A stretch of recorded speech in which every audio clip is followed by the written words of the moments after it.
Halo Tribuners, selamat petang. Ada Nila Irda hari ini nemenin kamu dalam Tribunnews Update petang. 30 menit ke depan seperti biasanya ya, berbagai informasi bakalan aku suguhin buat kamu. Baik itu dari isu internasional, nasional, regional, termasuk juga isu-isu yang sedang viral di media sosial. Kita langsung mulai aja Tribuners tanpa berlama-lama ke informasi yang pertama. Ini terkait identitas WNI yang diinformasikan meninggal dunia karena ditembak oleh aparat maritim di Malaysia. Jadi Kementerian Luar Negeri RI melalui Direktorat Perlindungan Warga Negara Indonesia sudah mengungkap WNI yang tewas ditembak petugas patroli laut Malaysia ini merupakan seorang warga dari Provinsi Riau yang berinisial B. Informasi ini terkait identitas dari B sendiri yang memang sudah didapatkan oleh pihak Kemenlu RI ya Tribuners ya dari Polis di Raja Malaysia. Jenazah dari B akan direpatriasi ke tanah air setelah selesai menjalani seluruh rangkaian otopsi yang memang sampai saat ini sedang dilakukan oleh otoritas kesehatan Malaysia. KBRI Kuala Lumpur sendiri akan mengurus seluruh prosedur pemulasaran jenazah ini dan nantinya juga akan memfasilitasi repatriasi jenazah ke daerah asalnya. Sementara itu, WNI yang menjadi korban luka-luka imbas perundungan tembakan oleh Agensi Penguat Kuasaan Maritim Malaysia ini sudah mendapatkan perawatan di rumah sakit dan dari informasi terkini, Tribuners kondisi mereka juga sudah mulai stabil.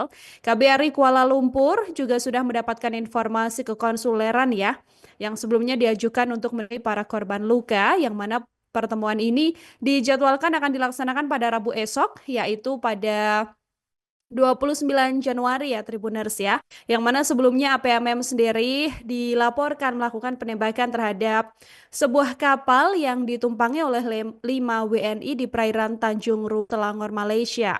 Yang mana insiden ini terjadi pada hari Jumat 24 Januari 2025 silam Tribuners. Saat sedang patroli ini sendiri APMM menemukan kapal dan memintanya untuk menepi gitu ya, tapi ketika itu ada perlawanan hingga mengakibatkan otoritas maritim Malaysia ini melepaskan tembakan ke arah kapal yang ditumpangi sejumlah WNI ini, yang membuat satu WNI meninggal dunia dan 4 lainnya luka-luka.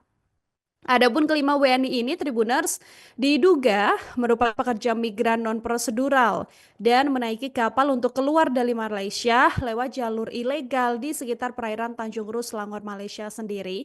Dari orang yang menjadi korban ini, ternyata hanya satu orang saja yang membawa identitas paspor, sehingga Kemlu RI saat ini juga sudah mengirimkan nota diplomatik ya atas peristiwa yang ada.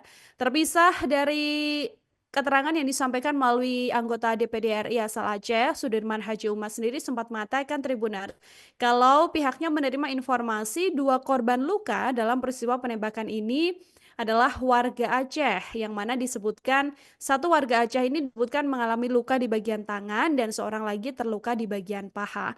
Namun sampai sekarang Tribuners, untuk seluruh identitas lengkap dari korban yang saat ini selamat begitu ya, masih belum dijelaskan oleh pihak-pihak terkait, dan sampai sekarang di Indonesia sendiri juga masih menunggu bagaimana nanti proses pemulangan dari seluruh korban akibat insiden penembakan yang dilakukan oleh pihak otoritas maritim Malaysia ini. Kita beralih ke informasi selanjutnya, Tribuners. Ada satu video yang viral di media sosial, yaitu ketika seorang pria pedagang ikan yang terpotret bersujud meminta maaf kepada anggota kepolisian hingga videonya berujung viral di media sosial. Dari pantauan kami bahwa video ini juga salah satunya diunggah oleh akun Instagram @mujarta ya. Melalui keterangan video ini dijelaskan bahwa insiden tersebut terjadi pada hari Selasa 21 Januari lalu. Nah, dalam video ini kelihatan nih Tribuner, ada seorang pedagang ikan yang terlihat berlutut hingga meminta maaf pada pria berjaket kepolisian begitu ya yang bertugas di wilayah Palembang, Sumatera Selatan. Nah, oknum polisi ini terlihat tidak menghiraukan pedagang ikan tersebut dan kemudian memilih menaiki sepeda motornya hingga meninggalkan pedagang ikan yang sedang dalam keadaan bersujud ini. Video ini juga sempat menuai banyak reaksi dari warganet yang kemudian dikonfirmasi Tribuners melalui Kepala Bidang Hubungan Masyarakat Polda Sumatera Selatan, Kombes Pol Sunarto, yang juga mengklarifikasi kejadian ini. Jadi menurut Kombes Pol Sunarto, peristiwa ini berlangsung di wilayah Kecamatan Sungai Kedukan di Kabupaten Banyuasin, Sumatera Selatan, yang mana pengendara motor yang disebutkan adalah pedagang ikan dan anggota polisi yang terekam dalam video ini ketika itu sedang melintas dari arah yang sama. Kemudian penjual ikan tersebut dilaporkan tidak sengaja menobrak motor anggota polisi ini dari belakang. Ketika berhenti, anggota polisi itu sempat meminta agar pengendara ikan ini menunjukkan surat-surat kendaraannya, Tribuners. Tapi pria tersebut dilaporkan tidak bisa menunjukkan surat-surat kendaraan. Aparat kepolisian ini kemudian berusaha meminta kunci motor sang penjual gitu ya, untuk kemudian dilakukan penilangan di pos kepolisian terdekat. Tapi justru penjual ikan ini spontan untuk bersujud di hadapan anggota polisi tersebut. Melihat pengendara motor ini bersujud, anggota polisi itu kemudian mengembalikan kunci motor yang bersangkutan dan terekam juga dalam video ini ya Tribuners ya, bahwa anggota polisi ini langsung pergi meninggalkan penjual ikan ini. Dari keterangan kepolisian juga diketahui bahwa polisi yang terekam dalam video viral ini bertugas di Samapta Polrestabes Palembang. Tapi pihak kepolisian sendiri tidak menjelaskan secara lebih rinci siapa nama ataupun jabatan anggota tersebut, begitu juga dengan pengendara motor yang dinarasikan sebagai pedagang ikan. Masalah ini kemudian juga sudah tidak berlanjut lagi ya Tribuners ya, karena memang sudah menjalani aktivitas masing-masing setelah petugas kepolisian itu meninggalkan pedagang ikan yang sedang bersujud ini karena alasan iba kepada yang bersangkutan. Gitu. Oke. Dari informasi ini kita lanjut ke informasi selanjutnya. Ini terkait kabar dari dunia persepak bolaan tanah air, Tribuners. Pelatih timnas U20 Indonesia, Indra Safri, ini mengaku kalau Garuda Muda salah taktik setelah menelan kekalahan di 2 laga beruntun mereka. Hal ini disampaikan Indra Syafri setelah timnas U20 ya dihajar Suriah di ajang Challenge Series 2025 yang diselenggarakan pada hari Senin 27 Januari kemarin. Pada laga yang berlangsung di Stadion Delta Sidoarjo ini, seperti yang juga mungkin Tribuner sudah nonton gitu ya, Garuda Muda ini harus kalah dengan skor 0-2. Yang mana kekalahan ini adalah kekalahan kedua timnas U20. Setelah sebelumnya juga dikalahkan Yordania 0-1 pada Jumat 24 Januari lalu. Setelah pertandingan, pelatih timnas Indonesia Indra Safri sendiri bilang kalau timnya memang masih perlu banyak perbaikan dan juga evaluasi. Selain itu, permasalahan soal taktik juga jadi kunci hasil minor dari 2 laga skuad Garuda ini, Tribuners. Pada laga melawan Suriah, timnas U20 Indonesia juga memang lebih sering berada di dalam tekanan ya. Tapi Indra Safri sendiri juga bilang, permainan defensif ini bukanlah bagian dari taktiknya. Meski begitu, Indra Safri mengaku kalau lewat laga uji coba ini banyak pembelajaran yang kemudian dia dapatkan ya. Ia jadi tahu nih akhirnya seperti apa nantinya gambar calon lawan timnas U20 di Piala Asia 2025 nanti. Di Piala Asia U20 2025 sendiri, Garuda Muda Indonesia ini akan saing untuk melawan Uzbekistan, Irak, dan juga Yaman ya, Tribuners ya. Yang mana timnas Indonesia masih memiliki 1 laga sisa di ajang Challenge Series 2025. Yang mana nantinya akan diselenggarakan untuk melawan India pada hari Kamis 30 Januari untuk kemudian menjadi laga terakhir di Challenge Series ini, Doni Tri Pamungkas dan juga kawan-kawan. Pertandingan ini merupakan uji tanding terakhir timnas U20 Indonesia ya Tribuners, sebelum nantinya memang melakoni Piala Asia U20 2025 yang bakal digelar di China sejak 12 Februari sampai dengan 1 Maret mendatang. Jadi kita juga sama-sama berharap semoga dengan hasil uji coba ini kemudian bisa menjadi gambaran lebih luas bagi pelatih dan juga seluruh pemain gitu ya. Bagaimana nantinya mereka harus menyiapkan taktik dan persiapan fisik, mental dan sebagainya untuk laga Piala Asia U20 di tahun 2025 ini. Oke, masih terkait dunia sepak bola tapi kita beralih ke informasi lainnya Tribuners. Ini terkait fakta bahwa ada narasi yang menyebut Sintayong ditawari PSSI untuk menjadi Direktur Teknik Timnas Indonesia. Apakah memang seperti itu informasinya? Pelatih Sintayong sendiri akhirnya buka suara Tribuners dan menjawab soal peluang akan menjadi Direktur Teknik atau Dirtek di PSSI. Tapi kemudian keputusan lain akhirnya dipilih oleh Sintayong gitu ya, setelah belakangan memang muncul spekulasi yang menyebutkan bahwa mantan pelatih timnas Indonesia ini akan kembali menjadi bagian dari skuad Garuda. Tapi ternyata kabar ini cuman kabar burung semata, Tribuners. Karena Sintayong sendiri bilang bahwa dirinya secara pribadi maupun melalui timnya ini tidak pernah sekalipun terlibat obrolan gitu ya dengan PSSI terkait jabatan direktur teknik ini. Pelatih 54 tahun ini juga bilang bahwa saat ini STY akan fokus dulu untuk istirahat setelah tidak lagi menangani timnas Indonesia. Shin Taeyong sudah pulang ke negara asalnya Korea Selatan ya Tribuners dan sampai sekarang juga belum tahu kapan lagi akan kembali ke Indonesia. Tapi Shin Taeyong ini mengungkapkan bahwa dirinya memang sudah mendapatkan tawaran bisa melatih negara-negara lain. Meskipun begitu, tapi tampaknya memang Sintayong ini memutuskan untuk berhenti sejenak dari dunia latihan, tim nasional ataupun dunia sepak bola. Sebelumnya Ketua Umum PSSI Erick Thohir sendiri sempat bilang ya Tribuners ya, kalau nggak lama lagi pihaknya ini akan memperkenalkan siapa direktur teknik PSSI. Yang mana untuk siapa yang akan mengisi jabatan direktur teknik ini, Erick Thohir bakal lebih dulu diskusi dengan pelatih timnas Patrick Kluivert, Tribuners, yang nantinya menurut keterangan Erick Thohir sendiri bilang kalau keputusan ini akan diambil setelah Louis Verti kembali lagi ke Indonesia. Karena rencananya setelah kemarin sempat datang ya Tribuners ya ke Indonesia untuk secara resmi ditunjuk menjadi pelatih. Louis Vert memang saat ini sedang kembali ke Belanda dan nanti akan sampai ke Indonesia lagi di awal Februari 2025. Erick Thohir sendiri bilang kalau tugas direktur teknik PSI ini tidak mudah karena satu di antaranya adalah untuk bisa menentukan filosofi yang tepat untuk sepak bola Indonesia. Seperti yang kita tahu kalau Dirtek PSSI ini sebelumnya pernah dijabat sama sosok Frank Wormuth, tapi pria dari Jerman ini sudah tidak lagi ditugaskan sejak akhir 2023. Kemudian Indra Syafrila yang sempat diminta untuk mengisi pos sambil fokus menangani timnas U20. Jadi sampai sekarang masih kosong nih Tribuners jabatan Direktur Teknik Timnas Indonesia dan nanti akan diumumkan oleh PSSI ya setelah Patrick Kluivert ini kembali dari Belanda untuk fokus menuju kualifikasi Piala Dunia. Kita lanjut ke informasi lainnya Tribuners, ini terkait kasus seorang anak dari ASN Kementerian Pertahanan yang dilaporkan belum ditahan oleh pihak kepolisian meskipun sekarang sudah secara resmi ditetapkan menjadi tersangka. Jadi polisi sudah menetapkan MK ini berusia 23 tahun yang merupakan anak dari ASN di Kementerian Pertahanan ya Tribuners ya, yang sebelumnya sempat viral di media sosial juga karena kasus pelecehan kasus kecelakaan maut maksudku di kawasan Palmerah Jakarta Barat.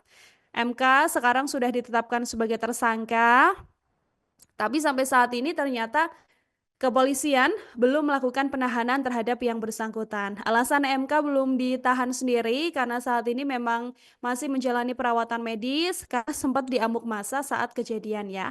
Pengemudi mobil berplat dinas Kemhan ini diketahui menabrak sejumlah kendaraan Tribuners di Palmerah Jakarta Barat pada Senin dini hari lalu. Aksi ugal-ugalan mobil plat Kemhan 650400 ini juga viral di media sosial yang mana pengendara mobil ini saat dikejar-kejar sama warga ya, sebelum akhirnya berhenti karena menabrak taksi online yang ada di pinggir jalan. Dari keterangan pihak kepolisian sendiri, insiden ini terjadi kurang lebih jam 1:30 dini hari, yang mana pelaku ini menabrak seseorang berinisial TR yang sedang menurunkan barang di sisi jalan. Lalu yang bersangkutan juga sempat kabur dan berbelok ke arah Jalan Palmerah Barat Daya, yang juga kemudian menabrak lagi seorang pengendara sepeda motor yang berinisial TN, 22 tahun, Tribuners. Pelaku kemudian mengalami luka memar di wajahnya, sementara korban TR ini luka robek di bagian perut dan korban lainnya mengalami luka di bagian tumit hingga akhirnya dikonfirmasi meninggal dunia dalam perawatan di rumah sakit. Belakangan diketahui bahwa memang MK ini adalah anak dari ASN yang berdinas di Kementerian Pertahanan. Lanjut lagi ke informasi lain, Tribuners. Terkait video yang viral di media sosial, ini miris banget karena ada sebuah truk durian yang terguling di wilayah Lampung, tapi berujung dijarah sama warga. Video yang memperlihatkan truk bermuatan durian terguling di Lampung ini viral di media sosial sejak hari Senin kemarin ya, Tribuners ya, dan supirnya ini juga kelihatan pasrah banget melihat ribuan durian yang dia bawa ini habis dijarah sama warga saat mengalami kecelakaan di Kabupaten Waikanan. Bahkan truk ini masih dalam posisi terguling dan kulit durian yang berceceran di jalanan ini juga langsung diambil sama warga. Dalam narasi yang ada, Tribuners, bahkan warga ini nggak cuman mengambil durian milik sang sopir aja, tapi juga uang tunai sampai surat-surat kendaraan juga ikut dirampas gitu ya. Video ini viral salah satunya juga dibagikan sama akun Instagram @satulampung.id yang mana diketahui bahwa peristiwa ini terjadi di Jalan Lintas Sumatera, Kampung Banjarmesin, Kecamatan Baradatu di Kabupaten Waikanan pada hari Senin kemarin. Saat itu korban yaitu Sahendra mengendarai mobil pickup Isuzu Teraga warna putih yang memang sedang memuat durian karena sedang melaju dari arah Baradatu hendak menuju ke arah Jakarta.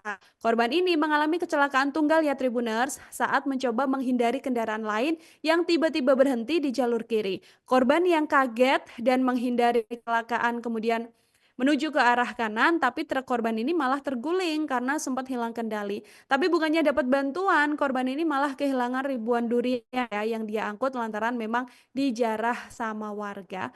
Korban kemudian meminta bantuan pengemudi lain yang juga rekan untuk kemudian diantar ke Polres Waikanan dan melaporkan kecelakaan ini Tribunars. Dari informasi, petugas Satlantas Polres Waikanan juga langsung mendatangi lokasi dan mengatur arus lalu lintas.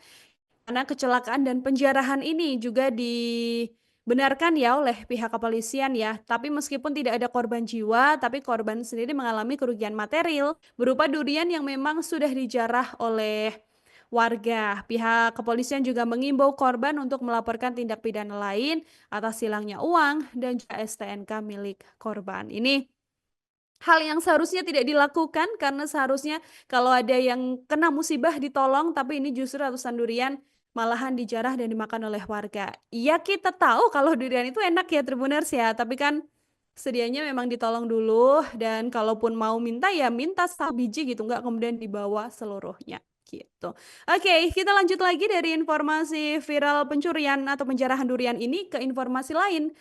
Tribuners, ini terkait nasib dari pegawai koperasi di lapas setelah viral karena merekam Agus Buntung ketika sedang asyik berjoget di dalam tahanan. Jadi pegawai koperasi lapas yang merekam Agus Buntung sedang asyik makan roti sambil joget itu sekarang juga mendapatkan sorotan publik ya Tribuners ya. Di mana setelah video Agus Buntung ini viral, perekam yang merupakan pegawai koperasi ini berakhir diperiksa. Viralnya video Agus Buntung ini berbuntu pada pemeriksaan pegawai koperasi yang merekamnya karena terlihat ada kesalahan sampai kemudian videonya ini viral dan beredar di media sosial gitu ya. Karena diketahui Agus Buntung sendiri sekarang ditahan di lapas kelas 2 Akuripan di Lombok Barat atas dugaan kasus pelecehan seksual. Dan dalam video yang kemudian berdurasi 16 detik, Tribuners, Agus Buntung ini kelihatan santai dan senyum-senyum aja gitu sambil mengunyah makanan yang direkam oleh pegawai koperasi di lapas itu. Dalam video ini Agus juga kelihatan tanpa beban, menikmati seluruh waktu luangnya dengan amat santai gitu ya, dimana nggak ada ekspresi tertekan sekalipun seperti yang selama ini dikaitkan dengan kehidupan di balik jeruji besi. Bahkan gaya joget santai Agus ini juga bikin beberapa orang merasa bingung sekaligus penasaran. Dan video ini diambil sama pegawai koperasi yang bertugas mengontrol uang virtual. Dia juga mengaku sudah dapat izin untuk bawa ponsel ke dalam lapas. Tribuners, dari keterangan Kalapas sendiri, ini dikatakan bahwa pegawai ini memang sudah punya izin khusus untuk bawa ponsel gitu ya. Tapi kesalahannya adalah yang bersangkutan ini merekam dengan tujuan pengen nunjukin ke keluarganya bahwa memang Agus ini tidak tekan selama di dalam penjara. Video itu kemudian dikirimkan Tribuners ke grup keluarga pegawai koperasi ini. Nah, dari grup keluarga ini yang kemudian juga bocor hingga disebarkan ke berbagai media sosial. Saat ini pegawai itu juga sedang dalam proses pemeriksaan terkait pengambilan video ini, Tribuners, yang mana Kalapas sendiri menegaskan bahwa Agus memang diperlakukan sama dengan warga binaan lain. Agus ditempatkan di blok hunian khusus untuk disabilitas dan juga lansia dengan kapasitas 20 orang. Kondisi ini sekaligus dari video yang viral itu, Tribuner, sekaligus menegaskan ya bahwa memang Agus yang juga merupakan penyandang disabilitas ini mendapatkan hak-haknya sebagai warga binaan, tetap mendapatkan penjagaan oleh pihak lapas itu sendiri, gitu. Dari informasi Agus Buntung kita beralih ke informasi selanjutnya, ini dari isu internasional ya Tribuners ya. Setelah kebakaran di Los Angeles, sekarang wilayah Los Angeles, California juga dilanda bencana lain, yaitu hujan lebat dan juga badai petir. Dikonfirmasi sendiri bahwa jumlah korban tewas akibat kebakaran hutan di Los Angeles ini mencapai 29 orang ya Tribuners ya. Yang mana korban terakhir dilaporkan meninggal dunia pada hari Senin yang ditemukan di wilayah Pacific Palisades. Korban meninggal di rumah sakit dan identitasnya memang belum diumumkan oleh pihak terkait. Nah, kebakaran hutan ini sudah menyebabkan kerusakan parah pada infrastruktur publik di daerah-daerah seperti Pacific Palisades, yang bahkan kerugian ini diperkirakan mencapai 350 juta US dollar, Tribunars. Angka yang cukup besar ini diantaranya mencakup kerusakan infrastruktur listrik, dan lain sebagainya. Setelah adanya kebakaran ini, hujan juga mulai melanda Los Angeles pada hari Senin pagi. Sebagian besar peringatan banjir bandang dan aliran puing di wilayah kebakaran California Selatan juga kemudian diinformasikan Tribuners, bahkan dari prediksi peramal cuaca setempat begitu ya, ini memperingatkan bahwa badai petir dan hujan lokal masih kemungkinan akan terjadi hingga hari Selasa gitu. Yang mana beberapa daerah yang terpengaruh kebakaran seperti misalnya Santa Clarita, Danau Kastaik ini diwaspadai tetap berada di bawah pengawasan banjir besar. Sistem cuaca dingin dan basah juga dikonfirmasi bergerak untuk menuju wilayah ini, Tribuners. Sementara itu, di luar Los Angeles sendiri kebakaran di wilayah Eaton di Altadena juga menyebabkan kerusakan yang lebih parah. Di Eaton sendiri lebih dari 9.400 bangunan ini hancur dan lebih dari 1.000 bangunan juga rusak, yang mana memang bencana ini dianggap sebagai salah satu bencana terburuk dalam sejarah kebakaran hutan di negara bagian ini. Seiring meningkatnya biaya kebakaran hutan, beberapa perusahaan asuransi juga sudah menghentikan penawaran polis asuransi di negara bagian tersebut. Masih soal isu internasional, kita lanjut lagi ke informasi lainnya, Tribuners. Ini terkait Donald Trump yang mengancam akan merebut Greenland, yang mana membuat Denmark langsung mengucurkan dana maksimal. Denmark sendiri mengumumkan bahwa negaranya akan mengalokasikan dana 14,6 miliar kroner Denmark atau sekitar 32 triliun rupiah untuk memperkuat kemampuan militer di kawasan Arktik. Keputusan ini muncul di tengah ketegangan yang meningkat akibat keinginan Presiden Amerika Serikat Donald Trump untuk bisa mengendalikan Greenland. Menurut pernyataan resmi dari Kementerian Pertahanan Denmark sendiri, tujuan utama dari investasi ini adalah untuk meningkatkan kemampuan pengawasannya dan juga menjaga kedaulatan di kawasan Arktik. Perjanjian ini juga bertujuan untuk mendukung upaya Denmark dan juga NATO di Arktik dan juga Atlantik Utara yang dianggap sangat penting untuk bisa memperkuat keamanan dan perlindungan secara keseluruhan di wilayah ini, Tribuners. Menteri Pertahanan Denmark sendiri bilang negara-negara ini harus siap menghadapi tantangan serius terkait keamanan dan pelestarian di wilayah Arktik dan juga Atlantik Utara ya. Salah satu tujuan utama perjanjian ini untuk menegaskan Tribuners kedaulatan Denmark di kawasan Arktik sekaligus mendukung misi sekutu dan juga NATO. Keputusan ini muncul setelah adanya pemotongan anggaran konservasi yang cukup drastis selama lebih dari 1 dekade, dan sekarang Denmark juga berkomitmen untuk bisa meningkatkan alokasi dana agar memastikan keamanan di wilayah ini. Pengumuman ini mendapatkan sambutan positif ya dari kalangan politik di Denmark, termasuk di Greenland dan juga Kepulauan Faroe sendiri. Para pihak ini sepakat, Tribuners, bahwa lebih banyak pendanaan akan dinegosiasikan dalam beberapa bulan mendatang untuk bisa mendukung upaya peningkatan kemampuan militer di wilayah Arktik ini sendiri.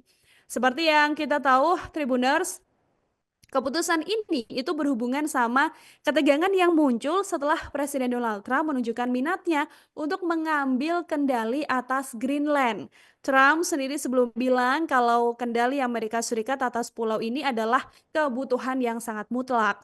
Meskipun begitu, baik Greenland maupun Denmark sendiri sudah dengan tegas bilang bahwa pulau-pulau tersebut tidak untuk dijual. Greenland adalah wilayah semi-otonom ya, Tribuners ya, yang berada di kedaulatan Denmark, yang mana dulunya wilayah ini adalah koloni Denmark hingga tahun 53 sebelum memperoleh status pemerintahan sendiri. Dan sejak 2009, Greenland juga punya hak untuk mengklaim kemerdekaan melalui pemungutan suara, Tribuners. Yang mana saat ini wilayah dengan populasi kurang lebih 57.000 orang ini memegang peran penting secara strategis, terutama karena letaknya yang memang dekat dengan kutub utara dan keberadaan pangkalan militer Amerika Serikat di bagian utara pulau ini. Kita lanjut ke informasi terakhir dalam Tribun News Update hari ini, Tribuners, yaitu soal DeepSeek yang kemudian sedang menjadi pembicaraan di dunia teknologi yang mendadak perusahaan IT Tiongkok ini mengguncang dunia. Apa itu DeepSeek gitu kan? Jadi DeepSeek ini memang sedang jadi bahan pembicaraan di dunia teknologi ya Tribuners. Startup Artificial Intelligence atau AI asal Tiongkok ini berhasil mencuri perhatian dengan model AI terbaru yaitu DeepSeek R1 yang disebut-sebut punya kemampuan yang lebih tinggi dibandingkan dengan ChatGPT gitu. Bahkan model ini juga sudah memuncaki App Store iOS dan membuat banyak orang penasaran, Tribuners. Dengan harga yang bisa dibilang jauh lebih murah dari performa setara dengan OpenAI, DeepSeek ini buka babak baru, Tribuners, dalam persaingan teknologi dengan Tiongkok dan juga Amerika Serikat. Tapi DeepSeek ini nggak cuma menarik perhatian karena performanya yang tinggi aja, tapi startup ini juga punya pendekatan unik dalam pengembangan model AI yang bikin DeepSeek ini berbeda daripada para di Amerika Serikat.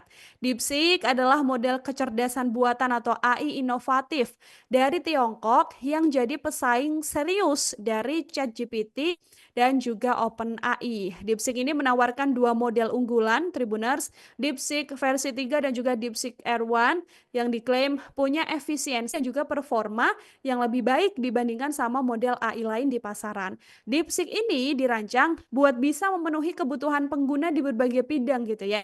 Mulai dari jawab pertanyaan sehari-hari, kemudian menangani tugas-tugas kompleks, misalnya kayak perhitungan matematika, sampai dengan pemecahan masalah logika.